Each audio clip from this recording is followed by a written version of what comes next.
motion to approve. Second. Okay, all in favor? Aye. Approval of minutes done. Item number 4, discussion of draft contract for 2026 and beyond to provide for police services jointly between the village and town of Waterford. Review the draft contract, discussion of terms, and consider appropriate motion for action. So as you all recall, this item has meandered around for several months as we've worked through different versions of it. Adam, do you want to give some background on just how we got to this draft of the contract? And Sure. We worked through, I believe, last year a contract that was started by yourself, Administrator Jackson, with some former President Houston's input, some of my input, and that was brought forward to this committee. I don't see the chair from the town here. He attended one or two of those last meetings last year. Had reservations about that initial contract that came from the village's side first. So the chair and I had conversations about the path forward, and I had asked him towards the end of last summer, August timeframe, early September, to let's just flip the idea. Let's have you and your committee and the new chief get their hands around a draft or a version that you see would get to a process or to a place that we could process and move forward. Tim agreed to that process. I know the chief was involved. I know other individuals were involved in that. That process took a few months to get taken care of, go through the legal on the town of Waterford's end, and then that was presented to me December-ish, right after Thanksgiving, early December, which was then forwarded off to our police exploratory committee here. And in full transparency, because I want all the eyes on it, I had that sent immediately also to all the board of trustees in the village of Waterford. As the more eyes on an initial proposal on both ends, the better, in my opinion. We can all do better and be better when there's more input, both in the positive and the negative, to address the contract.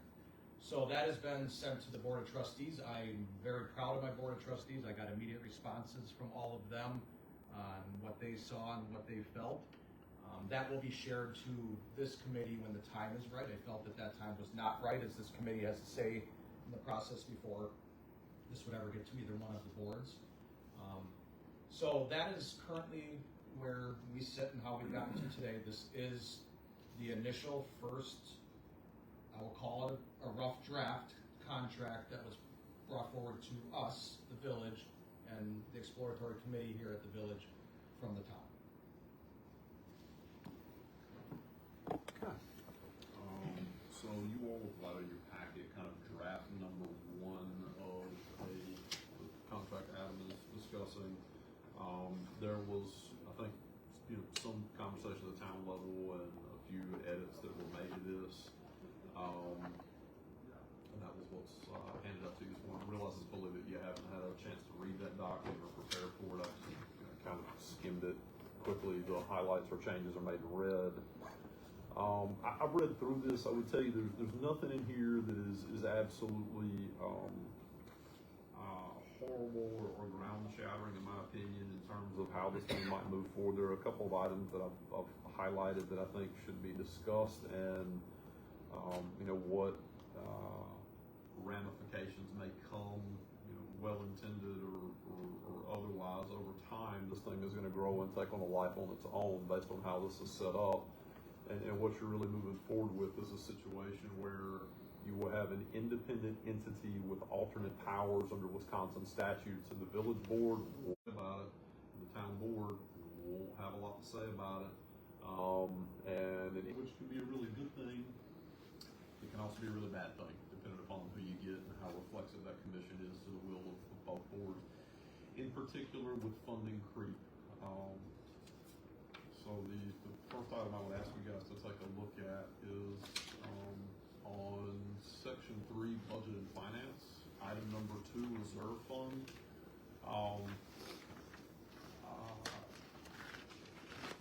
So initially it looks like, hey, we're going to have this operating reserve fund.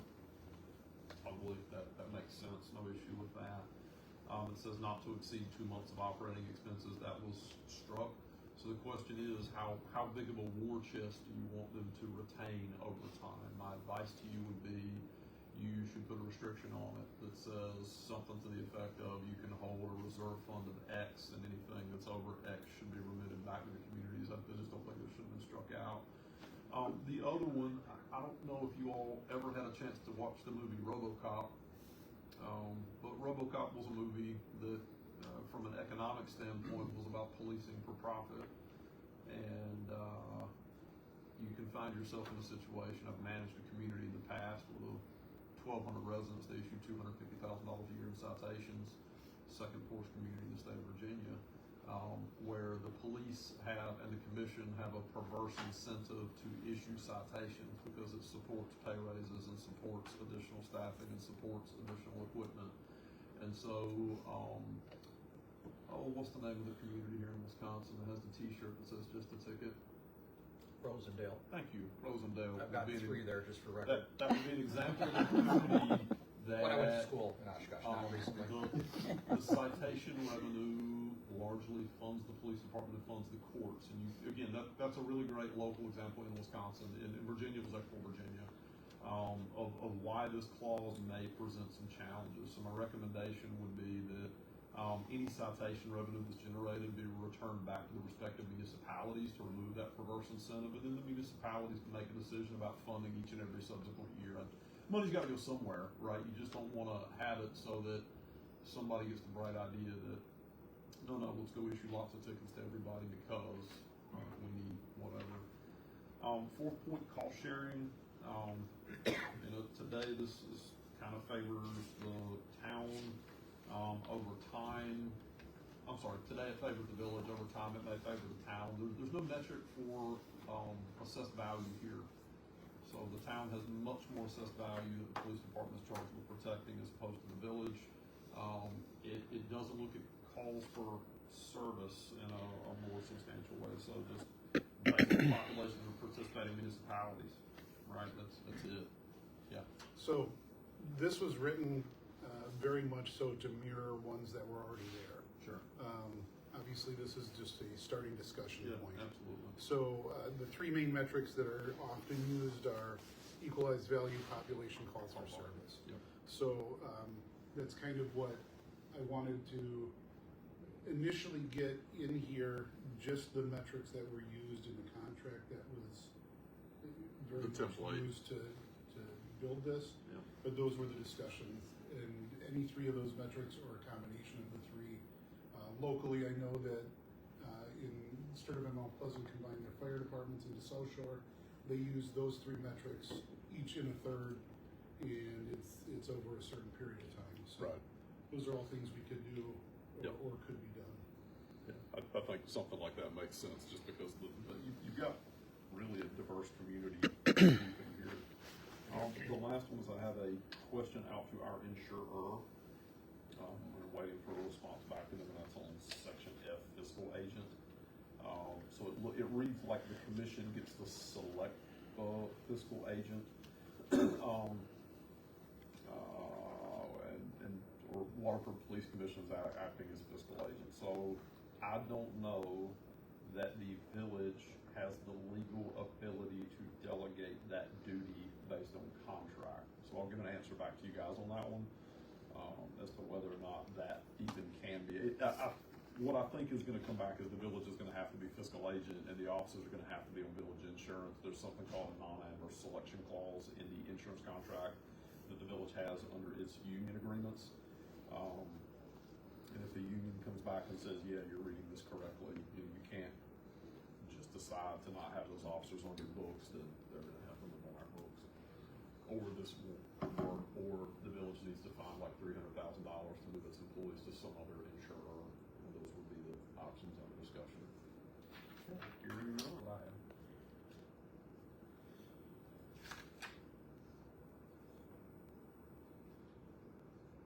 That's what I was. I'm sorry. That's what I was wondering is what the WPPA or asked me which union would persevere in insurance. The Teamsters. So the way that I think this would go down, and Tim, I'd ask you kind of to think through this, right? So this would be a different legal entity with different legal powers. So the officers that presently are hired with the town, I think would have to reapply to the commission and be given their jobs with the commission, because the commission is the legal entity, not the town. That's how I read this. Again, questions that we can ask Yeah. the municipalities that have done this, how how'd they they handle it? actually started. This one, I spoke with the chief from that municipality, and he wasn't around when Okay. it was conceived. So I believe they just took the officers that were there, Yep. and that was their start. Yep. I think that's probably what anybody would do, right? It's just a Yeah. question of what's the legal. Yeah, and then the insurance issue is something that I can reach back out to them as well and try and figure out. So The Teamsters question, why Teamsters? So the Village of Waterford has an existing contract. It actually has 3 contracts with the Teamsters. One is for our DPW employees, one is for our library employees, and we have a 3rd contract that is for all non-represented employees. Those contracts represent the single greatest deal in insurance that I've seen in my entire career. You cannot get a policy like exists for the Village of Waterford employees right now, because it's a pre-Affordable Care Act Cadillac plan. I think that it's in the officer's interest to be on that program. I can't imagine an officer looking at the program and going, oh yeah, no, I don't want that, because it's the exact same cost, whether it's a 64-year-old officer with 10 dependents, right, which under your policy now would probably be like $120,000 a year policy to cover that group. Under ours, it's $18,000, whether it's that situation or just a single officer. So it's more affordable for the officer, more affordable for the officer's family. I think more affordable for both the town and the village. We've just got to get past the, hey, there's a change, right? So the insurer is going to call this shop, and until Teamsters gives us a written answer back, it's a moot point. Whether or not the officers themselves are represented by Teamsters or WPPA, that is a different legal question. I don't see any issue with them being represented by WPPA. They just would need to be on that Teamsters health insurance. I think they would just fall under the non-represented employees.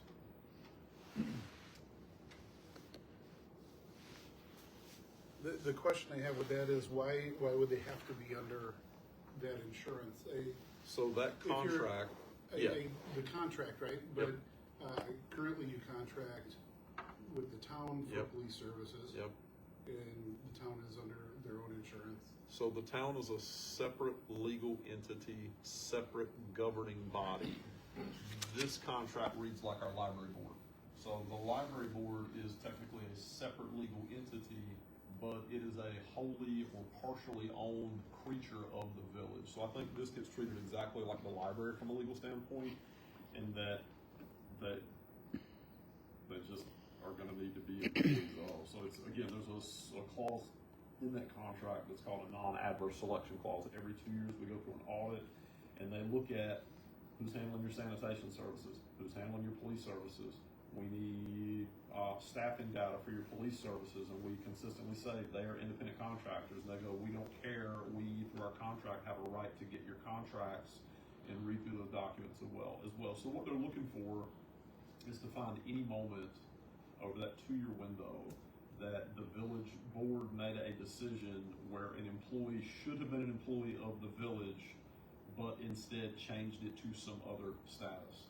The contractual relationship with the town predates the union contract with the village, right? So, hey, we get to keep that the same. Does that make sense? All right. Right, but when we make this change, that's something different. And Teamsters is gonna pick up on it and go, ooh, I think they're gonna come back and tell us that if you don't put these employees on Teamsters insurance, our adverse selection clause triggers, which means that based on this contract, I think the town would be paying an extra $9,000 or so a year for a health insurance policy that the employees aren't going to use because you want to keep the health insurance situation. Does that make sense? Like, we get a bill for every employee that should have been on health insurance. The last time it went down, it was via the fire department. It was a $42,000 bill. The time before that, it was about another $60,000 bill, right? So we have to pay for employees that trigger health insurance that never got a single benefit from health insurance. It's a weird provision in the contract. So you have to follow their rules. Another weird one would be because of that, I don't think you'll be able to schedule any police officers over 30 hours a week that aren't full-time and receiving health insurance because the same provisions apply. So there's deeper levels to this thing that I think everybody should be aware of. I'm only here through February, so I'm getting all this out of the table so that somebody doesn't go, oh my God, we got a bill for $120,000 and we didn't know. Just, it's there. Yes, sir. Where I stand today, right now in today's packet, we've got a kind of a layout of what a police commission would look like, and stated in that cost sharing, which you brought up earlier, costs for the joint department shall be shared by the town of Waterford and village of Waterford proportionally based on population of the participating municipalities. We still don't know what the exact cost is going to be for the town and the village. It's hard for me to get behind something, and a lot of work has went into this, some great work, but until we have an ironed out cost of what each municipality is going to pay, I think we're going about this a little backwards. So I'm going to give you an answer to your question because of how this contract is set up.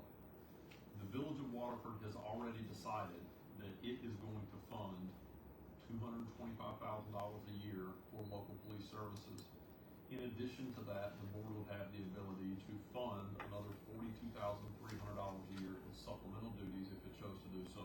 However, that all goes away with the police commission. No, it doesn't. So your budget and what you have allocated is in total $436,500. So the commission can say, hey, we want to hire 30 full-time officers, and you get to look at the commission and say, well, that's great. If you can get it for $436,500, that's what we've got in the budget, right? You're not signing up to be mandated to provide funding for something that you didn't make a decision on. You're telling the commission this is your budgetary constraint. Now, what the town board's desire for what a police department looks like is a different question. So, At this moment, including me, Yep. 6. okay, so you have 6 full-time officers. This budget won't cover this split for 6 full-time officers. So the town has made independent decisions to staff the town's department with an appropriate number of officers that the town has seen fit to cover its own needs and to cover its contractual obligations with the village. The village board has not had any input into how many officers were hired, or when they were hired, or at what level they were hired, or were they full-time or were they part-time. So to your point, Troy, when you bring on a commission's going to have to look at how many officers you need. Tim's going to have to give an input on it and say, this is how many officers I think you need, and then somehow move past in order to get to a referendum question, which is going to need to be asked by both municipalities to do this anyway, as well as to consider any additional funding that you may need to come up with. So I guess the question that I would have would be, would our village residents best be served by either contracting with the town or exploring a contract with Racine County and not get involved into a shared operation and shared ownership, if you will, of a police department? I'm gonna have a hard time not laughing because what you just described is exactly the contract draft that I wrote the first go round and brought to you guys, which is shared contracted services with the town. The chairperson of the town said, no, we're not going to do that. We want to have a joint commission, a joint department, and that was his prerogative. I think you got a couple of past and current town board members. This has been for you guys? No. Okay, so you I guys. only saw it because it was posted on your website. Okay, so the town board has not taken action on this contract draft. Have you reviewed this contract draft? I have briefly perused it. I have not looked at it in detail.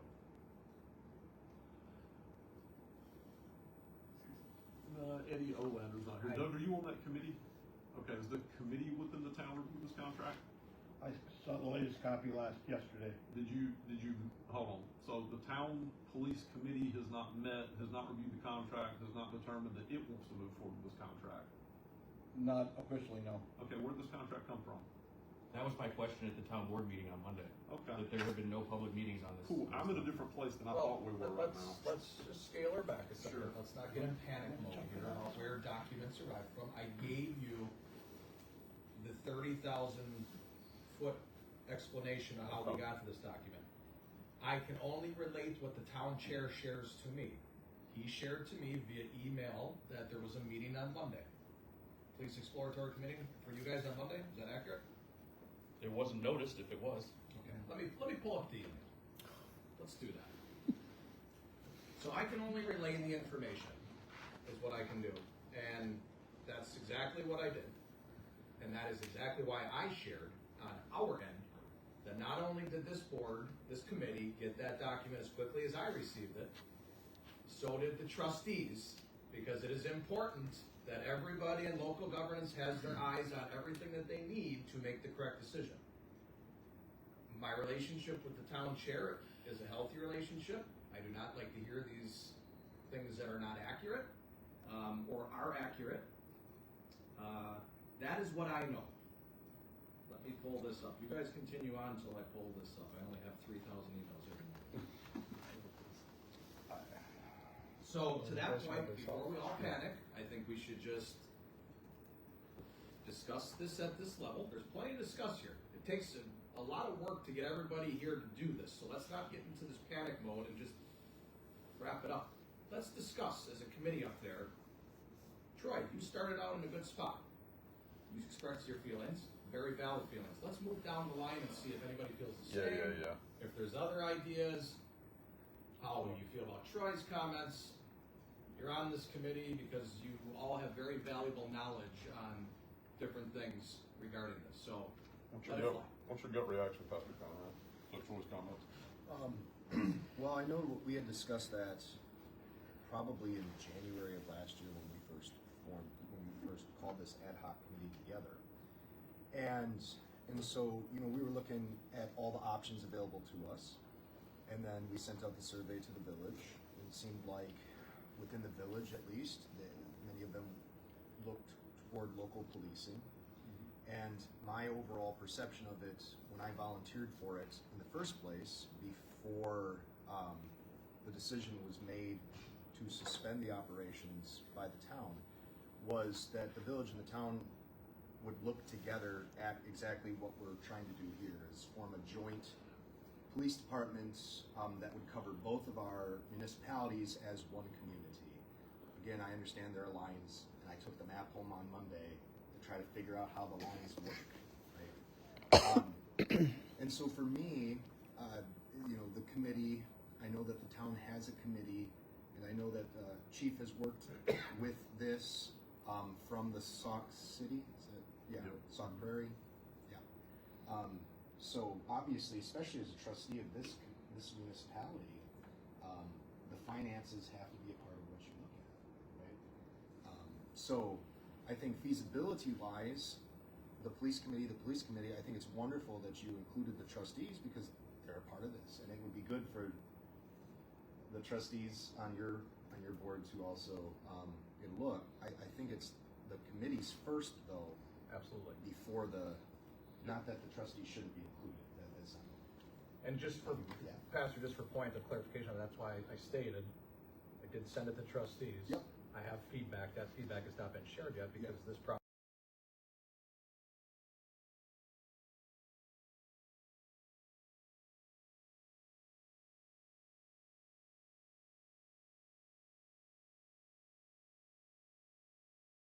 Should play out, then that feedback will be given to this committee when it is needed. And I think that's wise. It's wise to seek counsel, I personally think. So, I agree. So I'm comfortable as long as the town's police committee has had an opportunity to look at this as well as we continue to look at this. Yeah. Okay. If you would grant me some grace and a little bit of, I read the email slightly wrong from the town chair. This was sent to me on Monday at 12:58 p.m. Adam, the town police committee met with our attorney and recommended some changes. I wanted to send you the most up-to-date version of the joint police department contract for your review and distribution. So I understood that as there was a meeting. I apologize that there was not a published meeting or a meeting held. But somewhere in there, Doug, that committee met with an attorney is what I'm being told. Some of the committee did, not the whole Okay, committee. so to Zeke's point, this is where it gets a little bit of, we have the stepmom, stepdad, the children problem here, where I'm not gonna be, unfortunately, parenting the chair and over there. These are just the facts that are presented to me. And I always wanna believe and give the benefit of the doubt that I'm being told the accurate story. Everybody in this room is well aware, especially in Waterford governance and politics, we always don't get the full story. So, I am just relaying what that said. I assumed is the wrong term to use, that a meeting was held Monday and that was reviewed. It was apparently done with the lawyer. Can I? Sure. We did, I'm on the police committee. We did have a meeting with the attorney because what we did is we borrowed that contract from Sauk City. Some of the stuff didn't work well for us. Sure. So we met and made some revisions to it under the advice of an attorney. And then we presented that, it's being presented to you, and it still has to be presented to the town. Okay, so we just made it fit the town and the village is all we did. It obviously still needs to go before both boards before it can be approved. Yeah, so that all makes, I don't believe there's any ill intent here at all. I also agree with that. I think that should be noted. I would like to make you all very aware that the town has had 0 public meetings on this. So when they meet with their attorney, it should be a published meeting, Yeah, and then go into closed session I'm to discuss with the attorney. I'm scratching. So this is a product I don't of an think- open meetings violation. I don't think they have the ability under Wisconsin law to go into a closed session with the attorney to do this, right? I think this is fully a matter of public record, and that is exactly how the village of Waterford has conducted itself. 19.85 does not provide an exception for negotiating with another municipality for a joint services contract, right? I mean, I just wanted to make you all very aware that there have been no public meetings in the town, so deal with that as you will. okay. All right, so let's move on to Bill. Well, maybe we have to take a couple steps back, but that doesn't mean we can't move forward to what this is anyway. Right. I have a question regarding the referendums that the township made in the last few years for officers. I think there's at least 2 or 3 officers that were added on for funded by referendum. Yep. What happens to those referendum funded officers if we're joined? I reached out to the Wisconsin Municipal League with that question at the request of Don Houston back when he was president, and the answer I got from the Municipal League was to the effect of it would be up to the residents of the town of Waterford to sue the town board in order to reduce the tax rates if the town board were not complying with the terms of the referendum. So there has to be an action initiated by some taxpayer to say, hey, you know, these funds have not been used or not used, whatever that is. In other words, it's a town issue. But if we go into a joint department, is the village then responsible for some of these I think the referendum positions? likely answer for that is that with this, both communities would have to go back to a referendum on everything. So this would adopt alternate powers. I think within the town, the same referendum would be needed. And then any funding questions could also be incorporated as a part of that or made a separate referendum question. I think this committee, the village board, is gonna have to talk about, you know, where that goes. In other words, is $436,500 with the budget that you have what you are going to put forward? Because that's just what you have under Act 10 to be able to contribute, or are you going to go back with a referendum question and say, hey, you know, our funding obligation under a joint services or joint commission would be an additional $250,000, representing a tax impact of approximately 10% tax increase. You know, voters, are you in favor of that? Yes or no? And then back to Troy's point, like if that's the case and you were happy with the service you were getting, why are we now having a conversation about putting a 10% tax increase on our residents for services that I'm scratching my head about? And sure, correct me if I'm wrong, it's kind of where you were going with that? Mhm. Okay. All right, Pat. I'm a big proponent of shared services. 7 years in the board has been very frustrating from our end. Our fire service, we should be talking about that. We should be talking about our court. We should be talking about our police. And, you know, I don't like the one cherry pick item on this. I am for a local service if it makes sense. But again, I'd like to roll this into a bigger agreement because, geez, this took us 7 years, at least 7 years of my time on a board to get one of these things done. And we spent all this time on a boundary agreement. And my view on a boundary agreement as a village resident is we don't need one. We had all the power, right?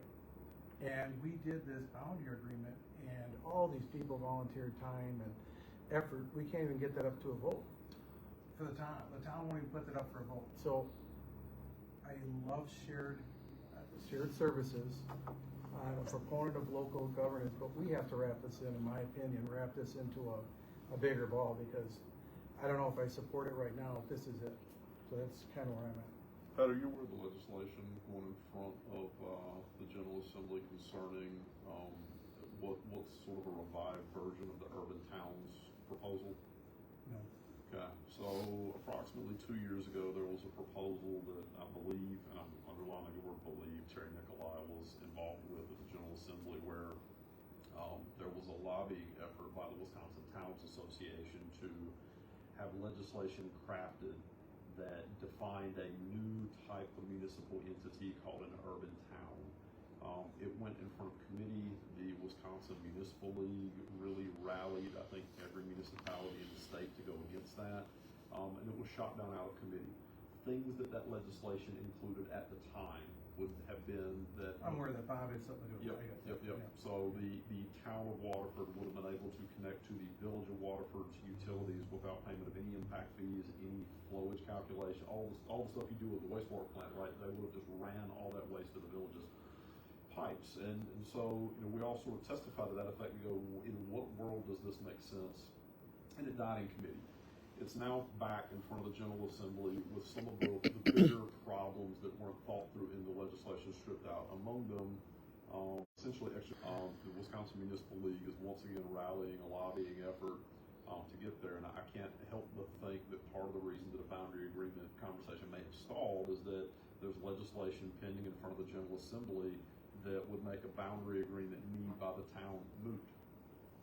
So, it makes sense to me that thing just stalled and negotiations have stopped because if you're the town and you can get a legislative solution, why would you not? That's still a long shot. And my point is, I alone would like to sit the way the things are right now. I see no value in this boundary agreement for the village, and the explanations were out there. But again, joint services, a good neighbor.